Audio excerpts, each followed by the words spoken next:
Hi friends, welcome to Deepak Cherukupalli YouTube channel. Friends, street dogs గురించి recent గా చాలా issues అయితే జరుగుతున్నాయి. అసలు ఈ స్టోరీ ఏంటి, దీని వెనకాల ఎలాంటి ఇష్యూస్ ఉన్నాయి? ఆగస్టు 11, 2025 సుప్రీంకోర్టు జడ్జిమెంట్ ఎందుకింత వైరల్ గా మరియు నిరసనలకు దారితీసింది? అయితే 2025 జూలైలో ఒక 6 ఏళ్ల పాప వీధి కుక్కల దాడిలో తన ప్రాణాలను కోల్పోవడం భారతదేశాన్ని కలిచివేసింది. ఈ ఘటన వల్ల ప్రజల భద్రతపై తీవ్ర ఆందోళన వ్యక్తమైంది. రాష్ట్ర ప్రభుత్వం, మున్సిపల్ ఆఫీసర్స్ ఈ సమయంలో తక్షణ చర్యలు తీసుకున్నారు. అయినప్పటికీ ఈ సమస్యకు ఆంతర్యంగా ఉన్న మూలాలను పరిష్కరించడంలో గవర్నమెంట్ ఫెయిల్ అయిందని చాలా మంది భావించారు. దీని ప్రభావం వల్ల సుప్రీంకోర్టు ఆగస్టు 11, 2025 ఒక చారిత్రాత్మక నిర్ణయం తీసుకుంది. ఢిల్లీలోని ఎన్సీఆర్ లో స్ట్రీట్ డాగ్స్ ని 8 వారాల్లో షెల్టర్స్ లోకి తరలించాలని ఆదేశాలని పాస్ చేసింది. ఇక్కడ గమనిస్తే వీధి కుక్కలు మాత్రమే కాదు, పెంపుడు కుక్కలు కూడా ప్రమాదకరంగా మారి చంపిన సంఘటనలు ఎన్నో ఉన్నాయి. అయితే ఇక్కడ సుప్రీంకోర్టు చెప్తుంది ఏంటంటే, ఎటువంటి పరిస్థితుల్లోనూ వాటిని షెల్టర్స్ నుంచి బయటికి వదిలేయకూడదని తేల్చి చెప్పింది. ఇందుకోసం government, municipality department special teams ని ఏర్పాటు చేయాలని,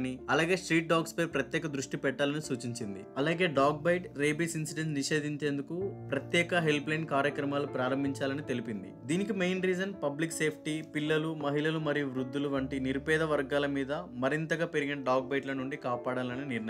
ఢిల్లీలో మాత్రమే రోజుకి మినిమం 2000 డాగ్ బైట్స్ కేసులు నమోదవుతున్నాయి. అలాగే ఇండియాలో రేబీస్ కేసెస్ కూడా చాలా పెరుగుతున్నాయి. రేబీస్ కేసుల్లో ఢిల్లీ ప్రస్తుతం టాప్ పొజిషన్ లో ఉంది. ఇప్పటికీ ఏబీసీ, యానిమల్ బర్త్ కంట్రోల్ చట్టానికి పూర్తి విరుద్ధంగా సుప్రీంకోర్టు తీర్పునిచ్చింది. అయితే ఏబీసీ చట్టం ప్రకారం ప్రతి స్ట్రీట్ డాగ్ ని స్టెరిలైజ్ చేసి తిరిగి మళ్ళీ అదే ప్రాంతంలో వదిలిపెట్టాలి. సుప్రీంకోర్టు ఆదేశం మాత్రం ఈ స్ట్రీట్ డాగ్స్ ని పూర్తి వ్యతిరేకంగా జీవితాంతం షెల్టర్స్ లో ఉంచాలని చెప్పింది. ఈ రీజన్ వల్ల పశు సంక్షేమ సంఘాలు, సోషల్ యాక్టివిస్టులు నిరసనలకు దిగారు. జంతు ప్రేమికులు దీనిని పూర్తిగా తప్పుపట్టడం వల్ల తీవ్ర ఆందోళనలు నెలకొన్నాయి. చాలా మంది సెలబ్రిటీస్ దీనికి మద్దతు తెలిపారు. అయితే మరి రేబీస్ మరణాలకు పూర్తి బాధ్యత ఎవరు వహిస్తారు అనేది ప్రెజెంట్ హాట్ టాపిక్ గా మారింది. అసలు ఈ తీర్పును పాటించడంలో ఎలాంటి ఇబ్బందులు ఉన్నాయి? ఇది పాసిబుల్ అవుతుందా? ఢిల్లీలో దాదాపుగా 10 లక్షల స్ట్రీట్ డాగ్స్ ఉన్నాయి. వీటికి మొత్తం షెల్టర్స్ లో ఉంచడానికి ఎన్నో సేఫ్టీ ప్రికాషన్స్ తీసుకోవాలి. అక్కడ వాటి రక్షణతో పాటు ఆరోగ్యంగా జీవించడానికి అవసరమైన వసతులు, వాహనాలు, ట్రైన్డ్ సిబ్బంది, నిధులు, స్థలం తదితర అవసరాలు చాలా వరకు అందుబాటులో లేవు. షెల్టర్స్ కోసం 100 కోట్ల అవసరం ఉంది.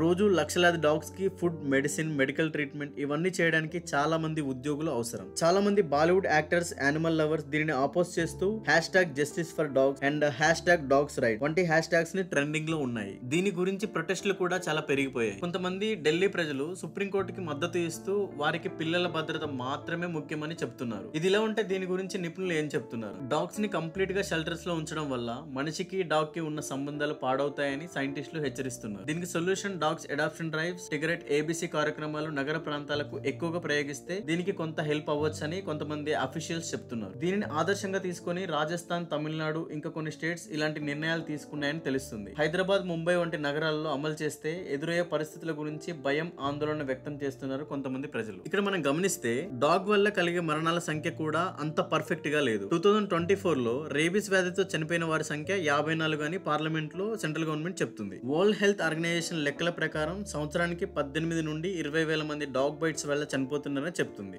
లాన్సెట్స్ రిపోర్ట్స్ ప్రకారం ఇయర్ కి 5,726 మంది చనిపోతున్నారని తెలిపింది. ఈ అన్ని రిపోర్ట్స్ లో చిన్నపిల్లల మరణాలు ఎక్కువగా జరగడం దేశాన్ని కలిచివేసే విషయం. అయితే మగ కుక్కలను మున్సిపాలిటీ వాళ్ళు పట్టుకెళ్లి స్టెరిలైజ్ చేసి వదిలేస్తున్నారు. ఏదైతే ఏబీసీ ప్రక్రియ ఉంటుందో అది అన్ని డాగ్స్ పై చేయడం పాసిబుల్ అయితే కాదు. మిగిలిన డాగ్స్ వల్ల కూడా ఇది మళ్ళీ విస్తరించే ఛాన్సెస్ చాలా ఎక్కువగా ఉన్నాయి. ఫ్రెండ్స్, అయితే ప్రజల సేఫ్టీ ముఖ్యమే, కానీ వాటిని షెల్టర్స్ లో ఉంచడం వల్ల కూడా కొన్ని ప్రాబ్లమ్స్ రావచ్చు. దీని మీద మీ ఒపీనియన్ ఏంటో కింద కామెంట్ లో తెలియజేయండి ఫ్రెండ్స్. అలాగే ఈ వీడియో మీకు నచ్చినట్టయితే వీడియోని లైక్ చేయండి మరియు మీ ఫ్రెండ్స్ కి ఇంకా ఫ్యామిలీ మెంబర్స్ కి షేర్ చేయండి. మరిన్ని అప్డేట్స్ కోసం మన ఛానల్ సబ్స్క్రైబ్ చేయడం మాత్రం మర్చిపోకండి ఫ్రెండ్స్.